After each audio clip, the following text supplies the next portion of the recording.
అనుదిన అరుణోదయ స్తుతి కార్యక్రమంలో అనుదినము మాతో కలిసి దేవుని స్తుతిస్తున్న మా ప్రియ సోదరి సోదరులకందరికీ మన ప్రభువును రక్షకుని వంటి యేసుక్రీస్తు అమూల్యమైన నామమున అందరికీ ప్రేమతో వందనాలు.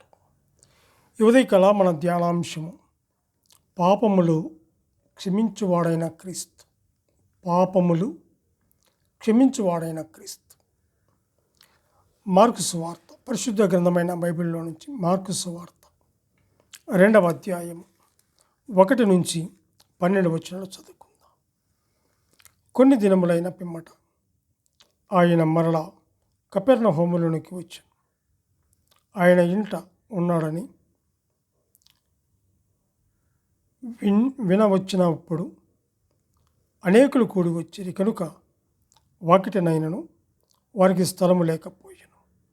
ఆయన వారికి వాక్యము బోధించుచుండగా కొందరు పక్షవాయువు గల ఒక మనిషిని 4 చేత మోయించుకొని ఆయన యొద్దకు తీసుకుని వచ్చిరి. చాలామంది కూడి ఉన్నందున వారు ఆయన యొద్దకు చేరలేక ఆయన ఉన్న చోటికి పైగా ఇంటి కప్పు విప్పి సందు చేసి పక్షవాయువు గల వారిని పరుపుతోనే దింపిరి.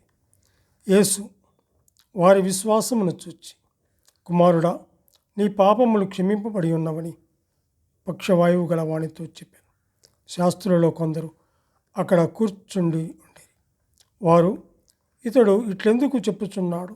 దేవదూషణ చేయుచున్నాడు కదా. దేవుడొక్కడే తప్ప పాపములను క్షమింపగలవాడెవడని తమ హృదయములలో ఆలోచించుకోండి. వారు తమలో తాము ఇలాగున ఆలోచించుకొనుట యేసు వెంటనే తన ఆత్మలో తెలుసుకొని, మీరు ఇలాంటి సంగతులు మీ హృదయములలో ఎందుకు ఆలోచించుకొనుచున్నారు? ఈ పక్షవాయువు గల వానితో నీ పాపములు క్షమింపబడి ఉన్నవని చెప్పుట సులభమా? నీవు లేచి నీ పరిపెత్తుకొని నడువుమని చెప్పుట సులభమా? అయితే పాపములు క్షమించుటకు భూమి మీద మనిషి కుమారునికి అధికారము కలదని మీరు తెలుసుకునవలనని వారితో చెప్పి, పక్షవాయువు గలవాణిని చూచి, నీవు లేచి నీ పరిపెత్తుకొని ఇంటికి పొమ్మని నీతో చెప్పుచున్నాను. తక్షణమే వాడు లేచి పరిపెత్తుకొని వారందరి ఎదుట నడిచిపోయాను. కనుక వారందరూ విభ్రాంతి నుండి మనం ఇలాంటి కార్యములను ఎన్నడూను చూడలేదని చెప్పుకొనొచ్చు దేవుని మహిమ పరిచర్య చూస్తుంటాం. ప్రతిదినము కూడా అనుదిన అరుణోదయ స్తుతి కార్యక్రమంలో ఇలాగూ చేరి ఆయన నామమును స్తుతించి గణపరిచే భాగ్యాన్ని దేవాతి దేవుడు మనకు అనుగ్రహించాడు. విశ్వాసం అనే మాట మీద మనము ఎన్నో మాట్లాడుతూ వస్తున్నాము. కానీ ఇక్కడ గమనించినట్లయితే యేసు అక్కడ ఒకరి ఇంట కపెర్నహూములో ఉన్నాడని, ఒకరి ఇంట ఉన్నాడని, అనేకులు కూడి ఉన్నారని, వారికి వాక్యము బోధిస్తున్నాడని విన్నప్పుడు కొందరు ఏం చేశారంటే పక్షవాయువు గల ఒక మనుషుణ్ణి మోసుకొని వచ్చినట్లుగా మనం చూస్తుంటున్నాం. ప్రియమైన వాళ్ళారా, గమనించండి. పాపములు క్షమించువాడైన క్రీస్తుని మనం చూస్తుంటున్నాం. అంతేకాదు, శరీరానికి కావలసినటువంటి స్వస్థతను కూడా దయచేస్తాడు. పాప రోగానికి మందు ఉంది. అంతేకాదు, కానీ అస్వస్థకు అంటే అనారోగ్యంతో బాధపడుతున్న వారికి కూడా నెమ్మదిచ్చేవాడుగా చూస్తుంటున్నాం. ప్రభు యొద్దకు వచ్చేవారు ఎవరు, ఎందుకు వచ్చారు అంటే అక్కడ గమనిస్తే ఆయన వాక్యము వినుటకు కూడి వచ్చారు. 2:1 చూస్తాం. ఆయన ఆ ఇంటికి అనుకూలమైన వారే. లూకాసు సువార్త 5వ అధ్యాయము 17వ వచనంలో కూడా మనం గమనించినట్లయితే 5వ అధ్యాయము 17వ వచనంలో ఒకడాయన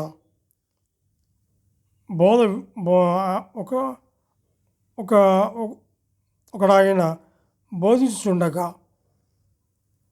గల్లియ యూదయ దేశముల ప్రతి గ్రామము నుండి యెరూషలేము నుండి వచ్చిన పరిసయ్యులను ధర్మశాస్త్రోపదేశకులను కూడి ఉండగా ఆయన స్వస్థపరచునట్లు ప్రభువు శక్తి ఆయనకుండెను అని చెప్పి చూస్తున్నాం. ఒకనాడు ఆయన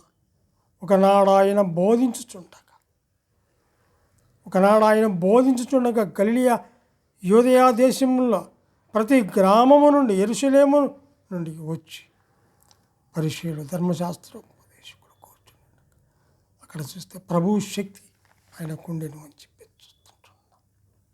ఆయన వాక్యము వినుటకు కూడి వచ్చారు. మార్కు సువార్త 2:1 మనం చూస్తుంటాం.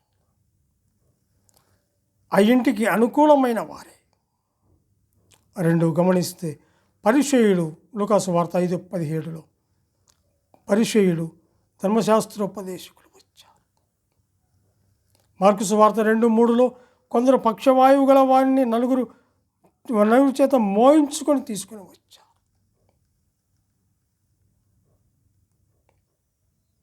4 ఇక్కడ గమనిస్తే పరిసయ్యులు ధర్మశాస్త్రోపదేశకులు ఆయనలో ఏమైనా తప్పులు పట్టుకొనుటకు ఆయన వెంబడిస్తూ ఉన్నారు. కానీ ప్రతిసారి వీరే ఓడిపోతూ ఉన్నారు. పరిసయ్యులు వస్తూ మరి వాళ్ళు ధర్మశాస్త్రోపదేశకులు ఆయనలో ఏమైనా తప్పు పట్టుకోవాలని వస్తూ ఉన్నారు. ప్రతిసారి వారు వీరే ఓడిపోతూ ఉన్నారు.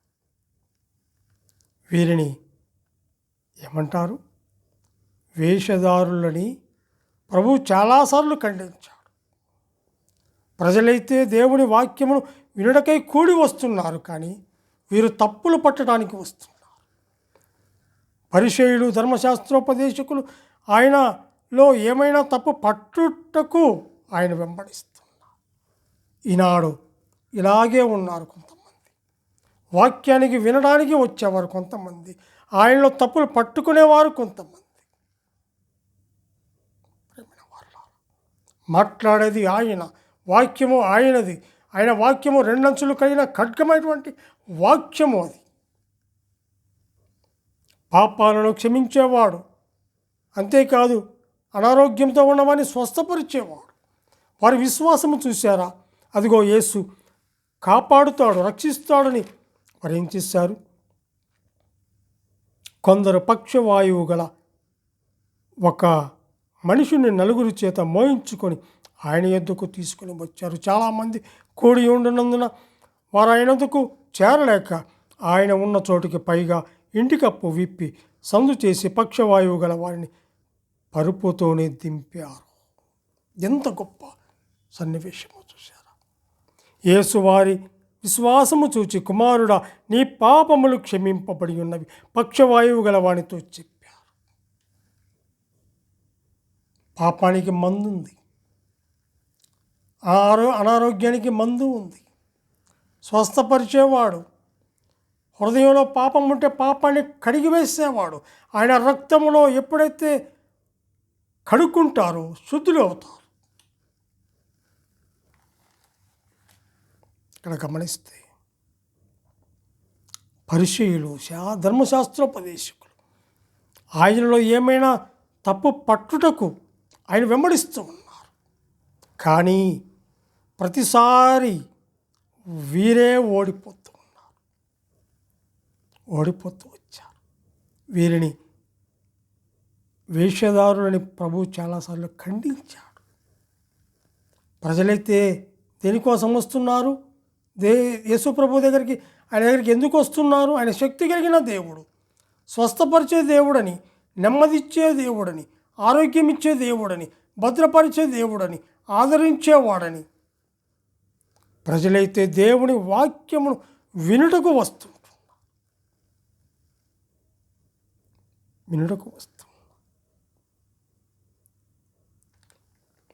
గమనించినట్లయితే లూకాసు వార్త 19వ అధ్యాయం 47-48 వచనాలు కూడా మనం గమనించినట్లయితే, ఆయన ప్రతి దినమును దేవాలయంలో బోధించుచున్నప్పుడు ప్రధాన యాజకులను, శాస్త్రులను, ప్రధానులను ఆయనను నాశనము చేయ చూచుచుండరి. కానీ ప్రజలందరూ ఆయన వాక్యము వినుటకు ఆయనను హత్తుకొని ఉండిరి కనుక ఏమి చేయవలనో వారికి తోచలేదు అని చెప్పి వీరి పని ఇదే. పరిసయ్యులు ధర్మశాస్త్రోపదేశకుల పని ఇదే. ఎక్కడ ఆయన ఉంటాడో ఆయన పని చెడగొట్టాలని చూస్తూ ఉంటారు. దేవుని వాక్యం ఎక్కడైతే గంభీరంగా వినపడుతుందో దాన్ని పాడు చేయాలని చూస్తూ ఉంటారు. దేవుని పిల్లల మీద అబండాలు వేయడానికి, దేవుని పిల్లల మీద అపనిందలు వేయడానికి చూస్తూ ఉంటారు. వీరికి వేరే పని ఉండదు. ఆయనేమో మంచి చేస్తూ ఉన్నాడు, అందరినీ బాగు చేస్తూ ఉన్నాడు, వారికి ఉన్న అనారోగ్యం స్వస్థపరుస్తున్నాడు, నెమ్మది ఇస్తున్నాడు, ఆరోగ్యం ఇస్తున్నాడు, భద్రతను ఇస్తున్నాడు. కానీ ఇక్కడేం జరుగుతుంది? ఆయన ప్రతి దినమును దేవాలయంలో బోధిస్తున్నాడు. ప్రధాన యాజకులను, శాస్త్రులను, ప్రజలలో ప్రధానులను ఆయనను నాశనము చేయ చూస్తున్నారు. ఇదే లూకా సువార్త 21వ అధ్యాయం 37-38 వచనాలు కూడా చదువుకుందాం.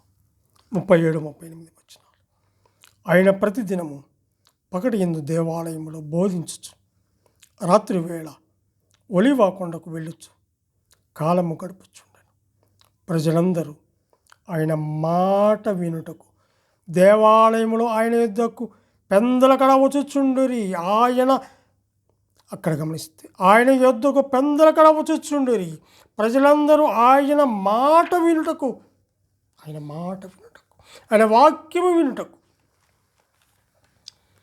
వాక్యము వినుటకు వస్తూ ఉన్నారు. ప్రజలందరూ ఆయన మాట వినుటకు దేవాలయములో ఆయన యొద్దకు పెందలకడ వచ్చుచూ ఉన్నారు. పక్షవాయువు గలవాని దుస్థితి, అతడు నడవలేనివాడు, పని చేయలేనివాడు, ప్రభు పని అసలే చేయలేడు. ఎందుకంటే పక్షవాయువు కలిగిన వాడు, లేవలేనివాడు, నడవలేనివాడు. అటువంటి వాణ్ణి ఆ పరుపుతో నలుగురు మోసుకొని వస్తున్నారు. అదిగో వారి విశ్వాసం ఎంత గొప్పది. అక్కడ కూర్చుని వాక్యం వింటుండగా అక్కడ ఆయన దగ్గరికి వెళ్ళడానికి స్థలము లేక వారు ఏం చేశారు? ఇంటి పైకి వెక్కి అదిగో ఆ కప్పు విప్పి ఆయన ఎక్కడైతే కూర్చొని బోధిస్తూ ఉన్నాడో అక్కడికి నేరుగా ఆయన దించినట్లుగా చూస్తుంటున్నాడు. ఆయన ఏమంటున్నాడు? అక్కడ మీ విశ్వాసం గొప్పది, మీరు అనుకున్నట్లే అవుతుంది. ఆయన ఎంత గొప్ప దేవుడు, స్వస్థపరిచేవాడు. యేసు వారి విశ్వాసము చూచి, కుమారుడా నీ పాపములు క్షమింపబడి ఉన్నవని పక్షవాయువు గలవానితో చెప్పాను. ఎంత గంభీరమైన మాట. 9వ వచనంలో చూస్తే, నీ పాపములు క్షమింపబడి ఉన్నవని చెప్పుట సులభమా, నీవు లేచి పరిపెత్తుకొని నడుమని చెప్పుట సులభమా? అయితే పాపములు క్షమించుటకు భూమి మీద మనుష్య కుమారునికి అధికారము కలదని మీరు తెలుసుకోవాలి. అధికారం ఉంది. పాపములు క్షమించడానికి భూమి మీద మనుష్య కుమారునికి అధికారం ఉందని మీరు తెలుసుకోవాలి. పక్షవాయువు గలవాడు విశ్వాసం ఉంచాడు, రక్షింపబడ్డాడు, స్వస్థపడ్డాడు. అక్కడ గమనిస్తే పక్షవాయువు గలవాని దుస్థితి, అతడు నడవలేడు, పని చేయలేడు, ప్రభు పని అసలే చేయలేడు. అయితే పక్షవాయువు కంటే పాపరోగము భయంకరమైనదిగా ఉంది. పాపము ఎంత భయంకరమైనది అంటే ఆ పాపము నుండి, ఆ శాపము నుండి దాన్ని తప్పించడానికి ఈ లోకంలో మందు లేదు. అయితే ఒక ఆయన ఉన్నాడు. ఆయన ఎవరు? యేసుక్రీస్తు. ఆయన రక్తమును ఆశ్రయిస్తే, ఆయన రక్తంలో కడగబడితే విడుదల ఉంది, విమోచన ఉంది, రక్షణ ఉంది, మారు మనస్సు ఉంది.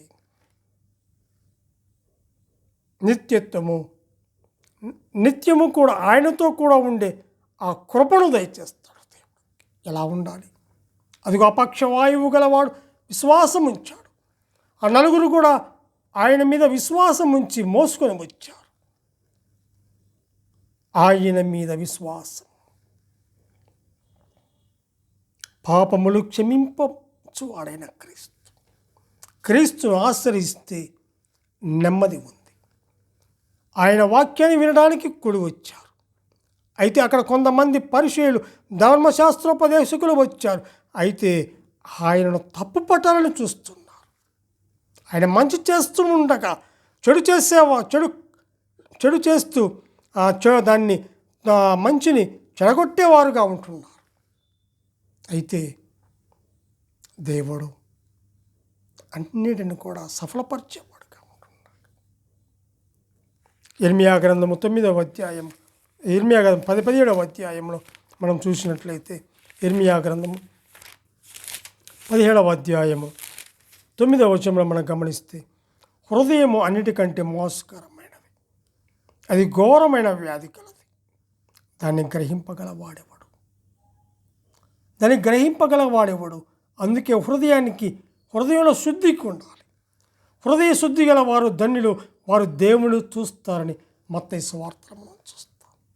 హృదయము అన్నిటికంటే మోసకరమైనది, అది ఘోరమైన వ్యాధి కలది, దాన్ని గ్రహింపగలవాడెవడు అని మనం చూస్తాం. హృదయములో నెమ్మది. పక్షవాయువు కంటే పాపరోగము భయంకరమైనదిగా ఉంది.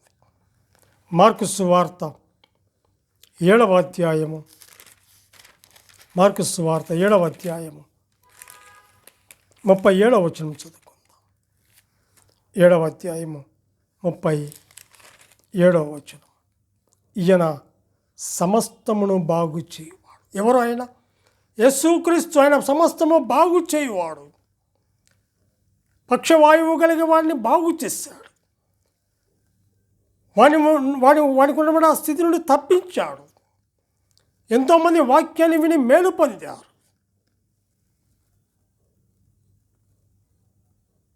ఇక్కడ గమనిస్తే ఈయన సమస్తమును బాగు చేయువాడు. చెవిటి వారు వినున్నట్లుగాను, మూగవారు మాట్లాడునట్లుగాను చేయుచున్నాడని చెప్పుకొని అపరిమితముగా ఆశ్చర్యపడిరి అని చెప్పి ఆయన ఆశ్చర్యకరుడు అండి, ఆలోచనకర్త అండి, బలవంతుడైన దేవుడండి, నిత్యులకు తండ్రి, సమాధానకర్త ఆయన. నిన్న నేడు నిరంతరము ఏకరీతిగా ఉన్నటువంటి గొప్ప దేవుడు. పక్షవాయువు కలిగిన వాడిని బాగు చేశాడు, రక్తస్రావము కలిగిన వాడిని బాగు చేశాడు, ఊచకాలు కలిగిన వాడిని బాగు చేశాడు. ఆయన ఎందరిలో బాగు చేశాడు. చంద్ర రోగము కలిగి దెయ్యము పట్టిన వాడిని కూడా బాగు చేసిన దేవుడు నిన్ను కూడా బాగు చేస్తాడు. నన్ను బాగు చేశాడు, నన్ను కడిగాడు, నన్నులో ఉన్న ఆ పాపమును తీసివేశాడు, పరిశుద్ధునిగా చేశాడు. ఆ పావనమూర్తిని, ఆ పవిత్రుడు, నిర్దోషి, నిష్కల్మషుడు, పాపలలో చేరక ప్రత్యేకంగా ఉన్న ఆ దేవుణ్ణి స్తుతించి గణపరిచే భాగ్యాన్ని నాకు అనుగ్రహించాడు దేవుడు. ఈ ఉదయకాల వేళలో ఈ వాక్యం వింటున్న నీలో కూడా ఆయన నిన్ను కూడా శుద్ధినిగా చేస్తాడు. పక్షవాయువు కలిగిన వాడిని బాగు చేస్తాడు. నన్ను కూడా బాగు చేస్తాడు. పాపాలు ఒప్పుకోవాలి. అదిగో అతనికి ఉన్నటువంటి స్థితిని చూచాడు, అతన్ని బాగు చేశాడు, నెమ్మది ఇచ్చాడు, స్వస్థతనందాడు. ప్రేమైన వారలారా, నీ కొరకు నా కొరకే కదా ఆ పరలోక పట్టణము నుండి తండ్రితో కూడా ఉన్నటువంటి ఆయన ఆ సమానత్వమును కూడా వదిలిపెట్టుకొని ఈ భూలోకానికి వచ్చి నీ కొరకు నా కొరకు తృణీకరించబడ్డాడు, హేళన చేయబడ్డాడు, అవమానపరచబడ్డాడు. లేత మొక్క వలె ఉన్నటువంటి ఆయన సొగసును స్వరూపమును కోల్పోయడానికి ఇష్టపడ్డాడు. మనమందరము గొర్రెల వలె దారి తొలగిపోయినప్పుడు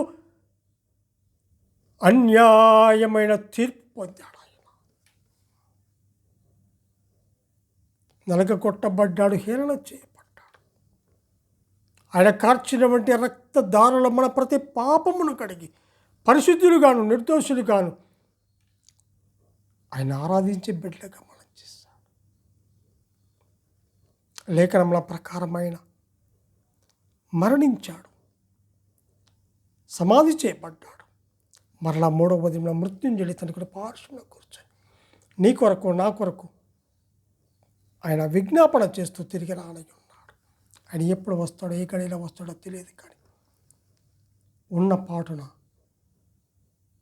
మరి సిద్ధపాటు కలిగి ఉండాలని ఆయన కోరుతూ ఉంటున్నాడు. ఆయన వాక్యము వినటానికి ఆయా ప్రాంతాల నుంచి వచ్చారు. అది విన్నవారు బాగుపడ్డారు, విశ్వసించారు, రక్షింపబడ్డారు. అట్టి కృప నీకు నాకు అనుగ్రహించాడు దేవుడు. అయితే నిలకడ కలిగి ఆయన సన్నిధిలో మనం ఉండాలి. కొద్ది లేఖనాలను దీవించి ఆశీర్వదించిన కాక ప్రార్థన చేసుకుందాం.